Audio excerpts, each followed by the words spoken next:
If you were a Scientologist, Usually, when you leave something, you are one of the relative few that hold the answers you don't have an organization attacking you, that all humankind depend upon. following you. You mean something like this? Having a stranger lurk around a quiet residential street in West Allis, Wisconsin? The people down here called the cops and they said, listen, there's a guy out here looking in a house and we think he might be a drug dealer. The police are called in only to make an eye-popping discovery. The mystery man's rented SUV looks like an arsenal on wheels, loaded with handguns, rifles, ammo, a stun gun, a high-zoom camera, and a satellite computer. That sounds like this guy's going to war. It sounds like he's a hitman, doesn't it? That man, Dwayne Powell, swears he's not a hitman. Instead, he says he's a $10,000 a week private eye with a very famous client. The company I work for is huge. So why are they spying on this 80-year-old man who plays the horn for a living? What kind of super dark secret world is this you get yourself involved in? I have never met a more competent, a more intelligent, a more tolerant, a more compassionate being. The story that affects every Scientologist. Scientology. Powell says the church is his client, and his target, the estranged father of David Miscavige, the church's all-powerful, wildly controversial leader. When somebody enrolls, consider he's joined for the duration. Tonight, the explosive new book that's causing a he said, they said between one man and the church he left behind. It was an escape. You think you can just walk out? No. It's not just that he decided to write a book. He decided to tell a false story. A deafening crack in Scientology's royal family. David is backstage, literally tearing me apart verbally, cursing, yelling, screaming at me. When he's screaming at you, do you ever think, I changed this guy's diapers? How ex-members now depict Gold Base, the church's mountainside paradise, Scientology style, gated with tight security. They say your mail is checked, that your phone calls are monitored. Is any of this true? Well, some of that is true, but that doesn't make it a prison. Tonight, the story the church doesn't want you to hear. I raised him, and to come to this? What the hell is this? This is nuts. A father's story. Good evening. I'm Elizabeth Vargas. And I'm David Muir. Right here tonight, the ABC News exclusive. As a father now faces off against his very own son. And not just any son, but the powerful leader of the Church of Scientology, David Miscavige. Revered by some, reviled by others. And now the subject of a blockbuster new book titled Ruthless, which comes out next Tuesday. The publishers tell us that lawyers from the church asked them not to release it. So what's in it that has the church on high alert? Dan Harris finds out. You have written a whole book about your son, and you've called the book Ruthless. Yeah. It's a pretty damning charge to level against your own child. He wasn't always that way. When he was a kid, I am telling you, he was a lovable kid.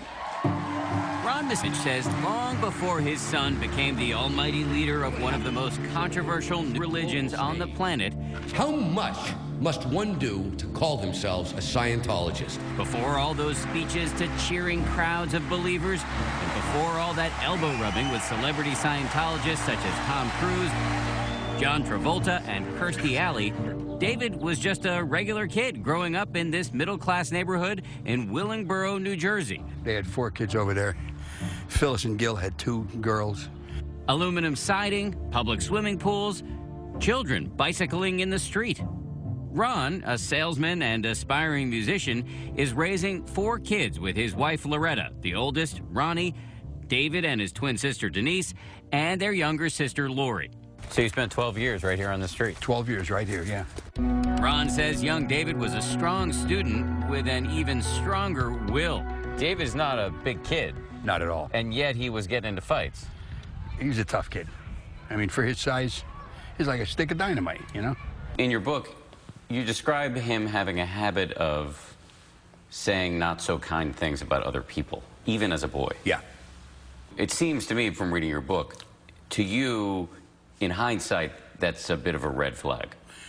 It was a bit of a red flag in hindsight. But at home, it's not as if Ron himself is receiving world's greatest dad coffee mugs on Father's Day. Marriage-wise, we didn't have a great marriage at all. We had strife, and there was some domestic abuse, which I don't ever feel good about, and I don't think you can make excuses for that no matter what or how much time goes by. When you say domestic abuse, what do you mean? I'd strike her. I'd hit her in the arm or something like that. In front of the kids? And in front of the kids, yeah. Ron's mea culpas notwithstanding, the church says his acts of domestic violence are much more serious and more frequent than he admits. In fact, the church says the book, co-written by another former church member who's now a fierce critic of church management, is filled with half-truths and outright lies. It's, in my view, a literary forgery. The church rarely grants on-camera interviews, but it's taking Ron's book so seriously that it dispatched attorney Monique Yingling to discredit the author. What has David Miscavige's response been to this book? Well, I think he's, on a personal level, I think he's probably very, very sad that his father would do this. There seems to be no explanation except that his father is trying to make a buck off of his name. This unusual family history and subsequent family feud was set in motion in 1968 when Ron first hears the word Scientology at a business meeting. What was it about the word Scientology that got you so interested? I don't know, but it did. All I heard was Scientology, and I thought, what is that? Ron soon learns that Scientology is a new religion founded by the science fiction writer L. Ron Hubbard. There are certain evils in society which definitely should cease, and we are taking some responsibility for them. So I went to a place where there was a guy who was teaching Scientology. He would do drills to teach you better communication. So it was useful for you, I would imagine, as a salesman, yeah, and also as a guy who was in a marriage that had a lot of arguments involved. Yeah. And he says Scientology works wonders for him. Soon he starts paying for one of the central practices of the faith, a sort of counseling called auditing that uses a Scientology device called an e-meter. Look, I didn't know what I was looking for. I knew I was looking for something. And when I got in Scientology, I felt that I found what I was looking for, which did have a lot of answers to life. On a basic level.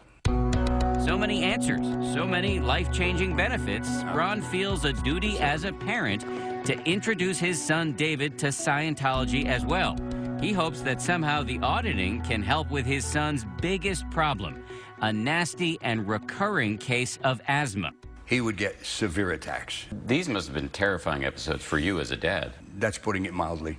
And so it comes to pass that in 1969, at the tender age of 9, David Miscavige has his first auditing session. About 45 minutes later, David walks out, smiling, bright. And in that moment, the future is born, a future of fame and power as David Miscavige rises to the highest levels of Scientology, and a future of turmoil and pain as his family life erupts into a civil war. So you think that was the key turning point in his whole life? I know it. Stay with us. 2020 continues with a father's story. Behold his mighty hand. Miracles, as commonly understood in the Judeo-Christian tradition, are not a big part of Scientology theology, modern doctrine, which draws from ancient scripture, but instead from the mind of its founder, the science fiction writer L. Ron Hubbard. This is the critically panned movie version of Hubbard's novel, Battlefield Earth. It starred noted Scientologist John Travolta. Send some guards out and round them up. But back in New Jersey, Ron Miscavige says something close to what Christians might call faith healing occurs in 1969. That's when he takes his undersized, asthmatic 9-year-old son, David, for his first session of auditing, a kind of Scientology counseling. About 45 minutes later, David walks out, smiling, bright. That's what happened. He says, Dad, it's handled. So your view at the time was that his asthma was cured by Scientology? Let's put it this way. It mitigated it considerably. I think it was at that moment that he decided he's going to do something with this. So you think that was the key turning point in his whole life? I know it. I know it. According to Ron, this moment is a sort of conversion experience for the entire family. Now everybody starts studying Scientology, with David setting himself apart as something of a prodigy. What do you think he was getting out of it? Satisfaction that he was helping somebody. This is my compositions. By the year 1975, Ron's music career hits a high note. He even puts out this rather groovy album, while David's Scientology career is really taking off. He's now a young auditor, and he decides to join the church's priestly order, the Sea Organization, or Sea Org. The group's distinctive look, medals, gold ribbons, and dress whites were modeled in part on Hubbard's own time in the U.S. Navy. I want to go and help L. Ron Hubbard. And I thought to myself, hey, I'd be pretty proud of him. So I said, okay, I'll help you whatever I can. David heads to Scientology's spiritual headquarters in Clearwater, Florida, which involves signing a billion-year contract, meaning you agree to work for the Sea Org in your future lives. While in Clearwater, he meets Lois Riesdorf, who says she recruits David to join the Commodore's Messenger organization, L. Ron Hubbard's personal elite unit within the Sea Org. He was very, if I could say, gung-ho, had a lot of spark. When he was 16, he was a climber. He wanted to be at the top. And he gained a reputation of being really tough, like you didn't mess with him. Pretty soon, David finds himself in the orbit of the founder, L. Ron Hubbard, who has gone from writing science fiction to writing volumes of sacred Scientology texts. Teenage David moves west without his family, where Hubbard, sometimes known by his initials LRH, is building secret new bases and shooting Scientology training films. Dave ended up being a cameraman, but in the beginning, we used to call him the Kid, and LRH would call him the Kid. While Ron Miscavige is back east selling cookware and cutlery, what his son is doing during this period of time is a matter of intense dispute. The church is adamant that Hubbard decided early that David Miscavige would eventually succeed him. There never ever was any doubt whatsoever that Mr. Hubbard intended Mr. David Miscavige to be the leader of the religion after he had departed this life. That's not how Lois Riesdorf remembers it. She says Hubbard wanted the church to be run by a committee after he died, not one person. But Riesdorf says after Hubbard goes into seclusion in 1980, Miscavige's influence and power grow unchecked as he evolves from the Commodore's messenger into a gatekeeper. He started to get power and started to pull in people onto his side. And it ended up being like a coup, where you had half of the management took over and kicked out the other half. Riesdorf says she is part of that other half and that she's relieved of her executive duties. It was a betrayal.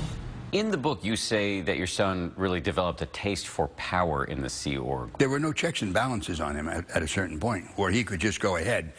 He just assumed that power. The church says neither Lois Riesdorf, who they say was expelled in 1982 by Hubbard personally, nor Ron have first-hand knowledge of these events. Instead, they point out that during this time period, Ron is dealing with his own serious issues. In 1985, Ron is arrested in Pennsylvania and charged with attempted rape, which Ron says is a case of mistaken identity. David arranges for his father's defense. He said, listen, you're not on your own. They're going to take on the whole Church of Scientology. The charges are dropped after a pretrial hearing. And after it's all over, Ron says he owes it to the church to join the Sea Org himself.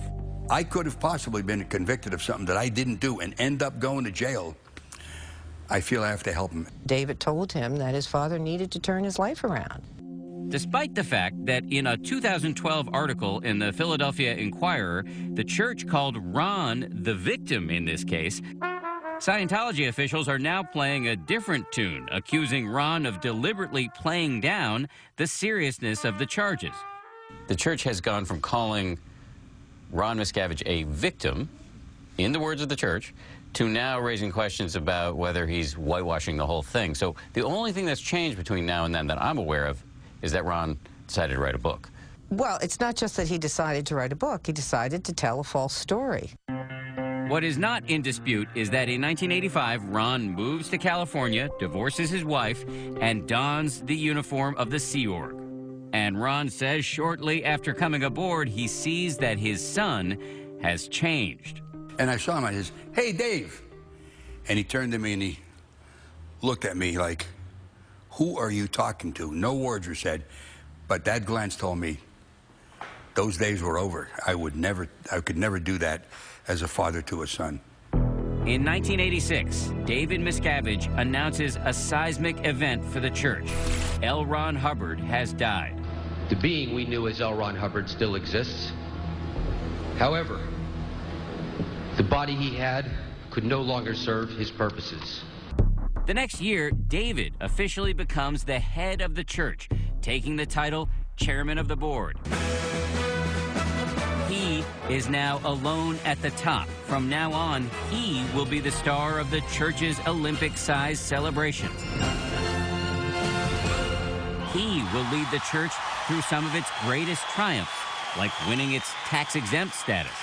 The IRS issued letters recognizing Scientology, and every one of its organizations as fully tax-exempt. And he will spearhead the charge to bring celebrities into the fold. Were you around when Tom's joining the church, and was it a high priority for your son? It was top priority. When we come back. 2020 continues with a father's story. 2 hours east of Los Angeles, in Hemet, California, sits a 500-acre Scientology compound known as Gold Base.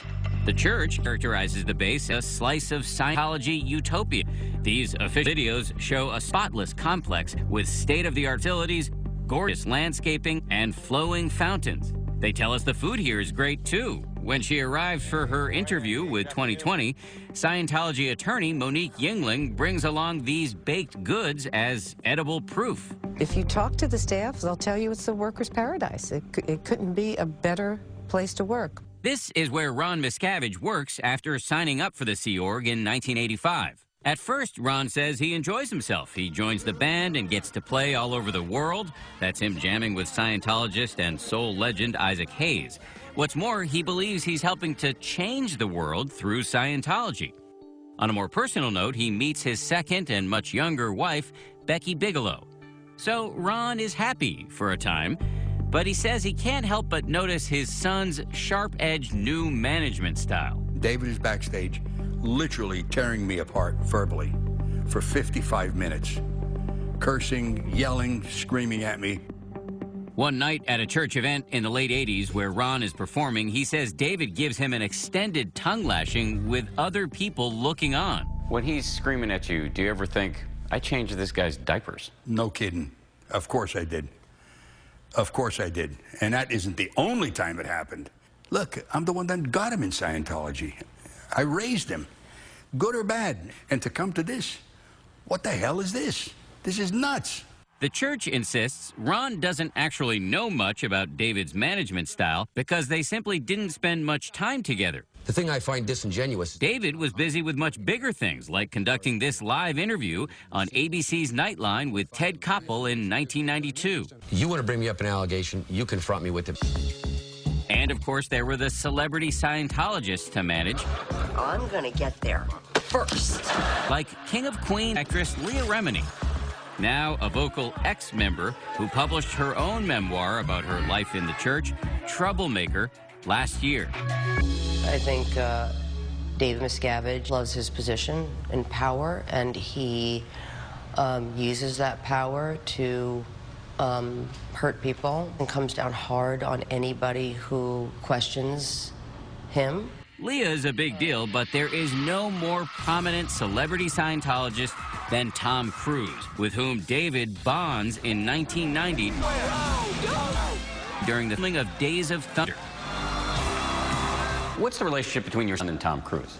Tom Cruise thinks that David is the top Thetan, or top spiritual being on this planet. The top spiritual being on this planet? Yes, now that L. Ron Hubbard is gone. They're like the best of buddies. What is the difference between being a Sea Org member and being a celebrity in the church? Well, it's like, you know, getting to be at the cool table. For those not at the cool table, life at Gold Base can allegedly be more harsh than the glossy church videos might suggest.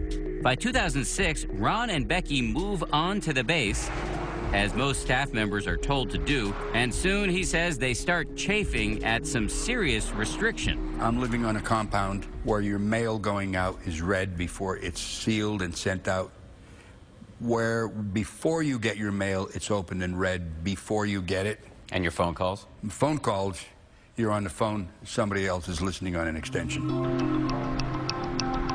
I was in charge of the security in all aspects for every acre of property here. When 2020 visits Gold, we bring along Gary Moorhead, a former Scientologist turned critic, who says he was once director of security for the church. It would go through people's personal belongings out at their birthing, where they slept, obtaining bank records, date of birth, passwords, any personal information, where their family addresses were. Former Scientologist Mark Fisher says when he tried to leave the church in 1990, his one-time roommate, David Miscavige, exploded. He was kicking, pulling at me, pulled my hair, punching at me. I have no idea how long it went on. Finally stopped. And then I reached behind my head because it felt kind of moist, and I pulled my hand back, and my hand was bloody. And I said, you made my head bleed. We spoke to a man named Mark Fisher who claims that in the summer of 1990, David grabbed him by the throat and kicked him and punched him. To your knowledge, is any of this true? Not that I know of. But we have heard from numerous former staff members that David Miscavige has at times punched, kicked, and even choked Scientologists. To my knowledge, that is not true. Why do you think they're saying this? Because I think they believe it is a way to somehow get at David Miscavige. He is so caring. The church sent us 126 interviews they recorded with their parishioners praising their leader. He has the heart of a lion. Dedicated to our religion. Mr. Miscavige is an amazing person. I will love him forever. Ron's testimony is different. He says by the late 2000s, the crushing workload, the discipline, and lack of sleep on the base become unbearable. The church rejects those claims, telling us long and hard hours and a restrictive lifestyle are part of the mission Sea Org members sign on for in those billion-year contracts. They're very proud of what they do, and they may work hard, they may work really long hours, even longer than we do, but they enjoy it. As for Ron, he was working with first-class musicians in one of the best studios in the world. He had nothing to complain about. To prove it, the church has provided 2020 with pictures of Ron at leisure, enjoying fancy birthday meals provided by his son, and even getting a car for his birthday from David and his 2 daughters. My name is Peter Schless. I'm a songwriter. The church also sent us video testimonials from Ron's former bandmates. Ron was an embarrassment to me, personally. And letters in which those band members call Ron lazy, say he used racial and ethnic slurs, was a poor musician, and a disgusting pig. Do you know of any other church that criticizes former members in the way in which Scientology does? Well, I think it all depends on the circumstances. Certainly, you see that happen with respect to the Vatican and so on. When the Vatican gets attacked, I mean, they have something to say about the attackers. If somebody leaves the Catholic Church, do you really think they're going to be on the receiving end of this level of vitriol? Because people leave and criticize the Catholic Church all the time. Yes, exactly. And I do think that if people in the church are asked for their opinion of this particular person, that you may well get the same kind of criticism. But it's not as if the people were just randomly asked. This is the church itself asking its parishioners, videotaping it, and giving it to ABC News. Well, again, the facts are what they are. Ron points to this video saying if he was as bad as his former colleagues now say, why then was he allowed to play at this birthday party the church threw for Tom Cruise aboard its luxury ship, the Freewind? There's David and Tom rocking out while Ron performs. Looks like fun, but Ron also remembers a much less pleasant aquatic experience. He says he was subjected to a practice called overboarding, a disciplinary measure in which a Sea Org member in trouble is thrown into the water, clothes on. It can be done with respect to one individual if there's, some sort of an ecclesiastical discipline thing, or it can be done as a group. The church says overboarding is voluntary. Ron disagrees. I'm going out there and I'm thinking to myself, this is straight lunatic asylum stuff. This is going to make me better. The only effect it had on me is make me all the more want to possibly get out of there. And that is exactly what Ron and Becky decide to do. Coming up, Ron says sayonara to Scientology. That was like a moment of truth for me. But Scientology does not say sayonara to him. Ron Hubbard said, don't defend yourself, attack. And that's how they operate. Stay with us. 2020 continues with a father's story. It's Sunday morning, March 25th, 2012, and Ron Miscavige and his wife Becky are attempting what they describe as one of the riskiest moves of their lives. When you were pulling up to the gate, was your heart pounding? I would say so. I would say that was like a moment of truth for me.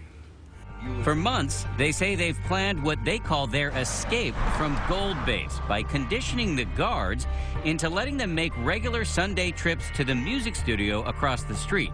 And it all comes to a head when Ron drives the Ford Focus his son gave him up to the security gate. He presses the button, and to his relief, the gate opens. I drove out slowly so it wouldn't arouse suspicion. When I turned left, I put my foot right to the floorboard. I knew we were free. I knew they couldn't catch us. What was it like in this car at the moment? I'll tell you what it was like. Let's say you were under a pile of rocks. It was like all of a sudden, it was gone. The church scoffs at the idea that this was an escape. It is not a prison. People can come and go as they please, and they do. You call it an escape. Was it really an escape? As opposed to what? Just leaving? No, it was an escape. You can't leave. You think you can just walk out? No. You will be stopped. I escaped. I wouldn't open up the gate. I'd send my rover guard down there to meet up with him face to face in case he started scaling it, and I'd try to calm, cool, and collectively talk to him on the intercom. Gary Moorhead, the former security chief at Gold, says he had many ways to discourage would-be deserters from leaving and ways to track them down if they did. Nobody would ever try to scale the mountain because it takes you nowhere. We'd figure out how much time they've been gone, when they were last seen, how far away could they be. The amount of sheer pressure that I would get until that person was back here was incredible.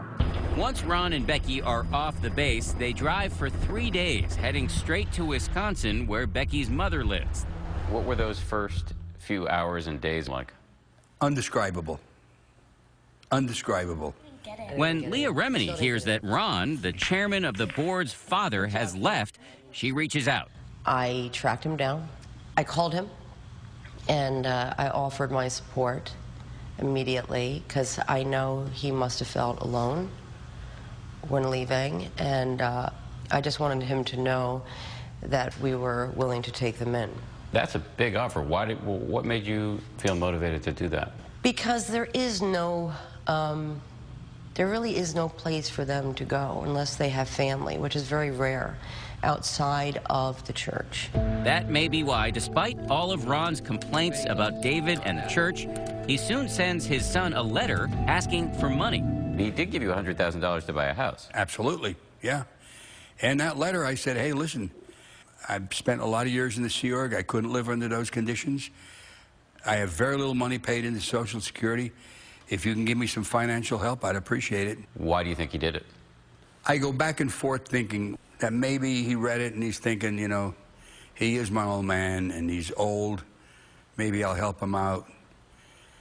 And then on the other hand, I think, well, maybe he did it just so it would be insurance that I wouldn't do anything. And I wasn't going to do anything. Meaning you wouldn't go public? Yeah. I had no intention, even before he sent me the money. But remember, the church takes out more, quote, insurance on Ron, those two heavily armed private eyes, a father and son team who follow him for a year. The church denies David himself had anything to do with their mission. Who hired these private investigators?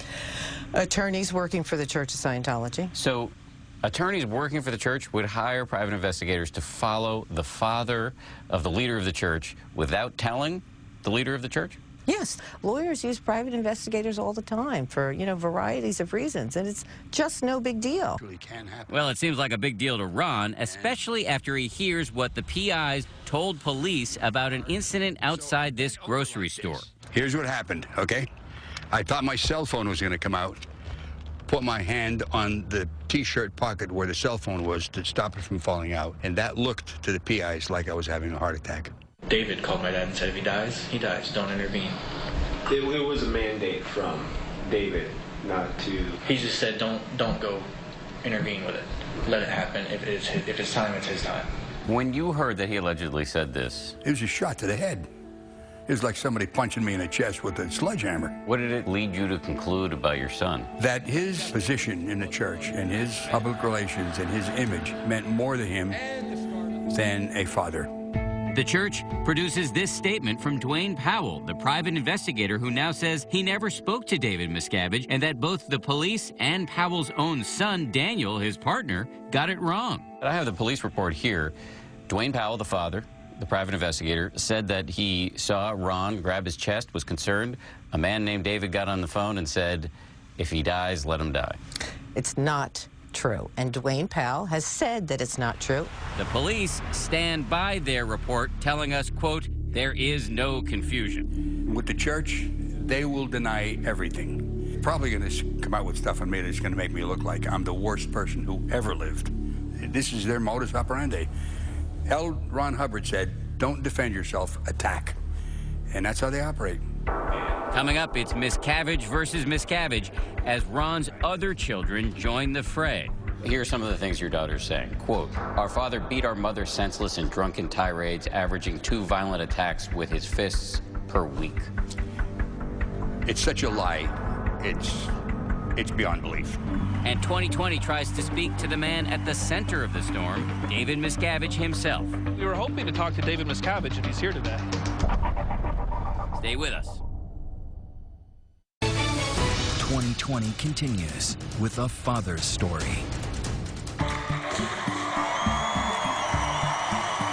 Nothing brings a smile to the face of Scientology leader David Miscavige quite like the opening of a new church like this one in Atlanta earlier this month. Well, thank you very much. It's truly my pleasure. But show up with a camera to cover the event, and the smiles quickly vanish. We were hoping to talk to David Miscavige if he's here today. I don't think that'll be possible, and today is going to be very busy. Church staff ask us to leave and even stand in front of our camera. It's all right. It's not going to be cool to be set up out here this afternoon. David's father, Ron, says this type of behavior all stems from his son's need to control every aspect of what happens in the church. Everybody knows the statement, power corrupts and absolute power corrupts, absolutely. That taste of power, I think, is what changed David.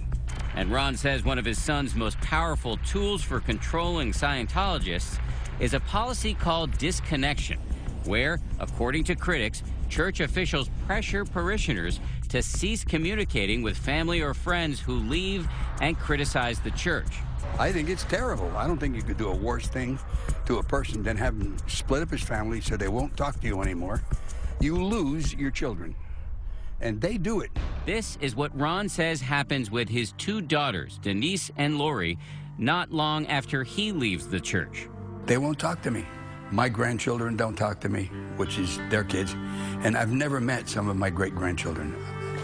I don't even know how many there are. That is terrible. That is terrible, okay? That's why I'm doing this, Stan. You have a number of great-grandchildren and you don't know the number? Hey, hang on a second. Jesus Christ, Sorry. I gotta get focused. The church says this is another blatant example of Ron failing to tell the full story. He's saying his daughters were pressured to disconnect from him by the church. It is simply not true. Ron's daughters declined to give an interview to 2020, but in written declarations, they tell us they had good reasons to cut off all ties with their father. Ron's daughters have relayed that they grew up in a house that they would call a chamber of horrors. In fact, in a series of letters, Ron's daughters lay out an extraordinary litany of allegations, laying bare what appears to be an all-out war within Scientology's ruling family.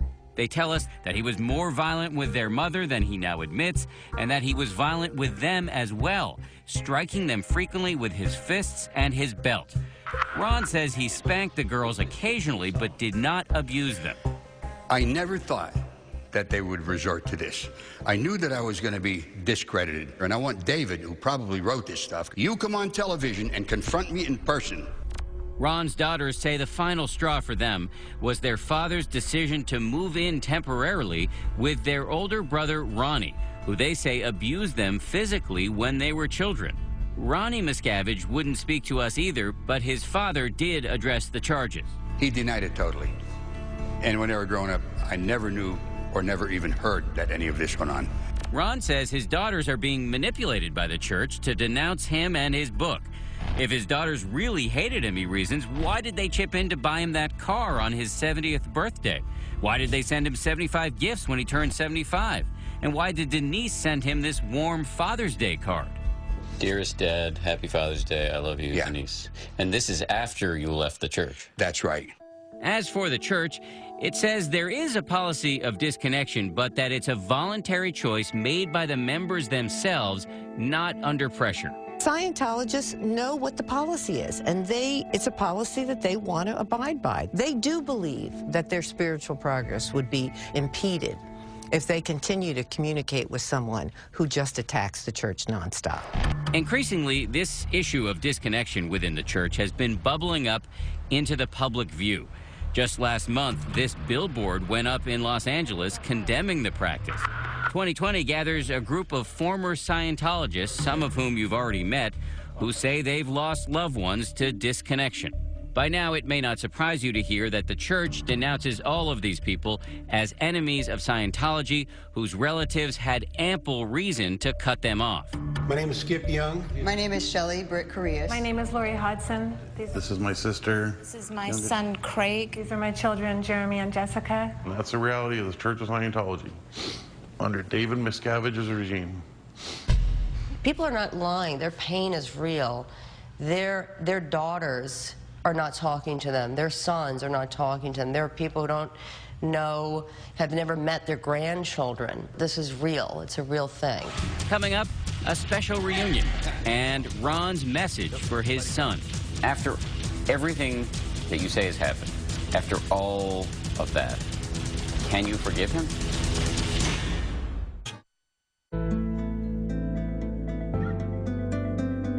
On a recent afternoon in Hollywood, not far from iconic Scientology buildings, a reunion between two veterans of the church. Hey. Oh, you look like $1,000,000. It's great seeing you, I'll tell you. How are you? Good. You're getting better looking, you know that. So the two of you guys haven't seen each other since you were both active Scientologists. That's right, yeah. He has a right to tell his story. I have a right to tell my story, and so do thousands of others. Where this is very different is usually when you leave something, you don't have an organization attacking you, following you, trying to destroy your life. Back in Wisconsin, in the little brick home his son bought for him, Ron now spends most of his time with his wife and with his first true love, music.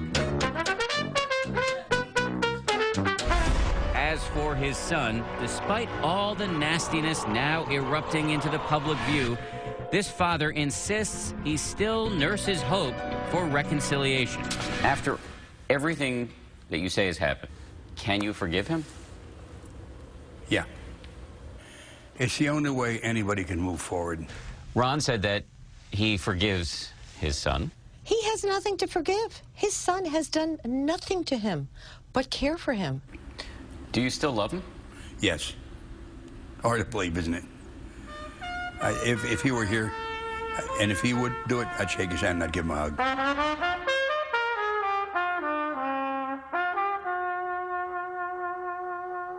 And it's worth noting that the book Ruthless is dedicated to Ron's children, including David Miscavige, and the great-grandchildren he's never met. So our question for you right here tonight about the controversial policy of disconnection. Could even the most deeply held religious convictions cause you to completely break apart from your own family? Let us know your thoughts on Facebook and Twitter. Incredible hour from Dan Harris tonight, and he'll have much more on Nightline a little later. Thanks so much for watching. I'm Elizabeth Vargas. And I'm David Muir. From all of us here at 2020 and ABC News, have a great evening and a great weekend.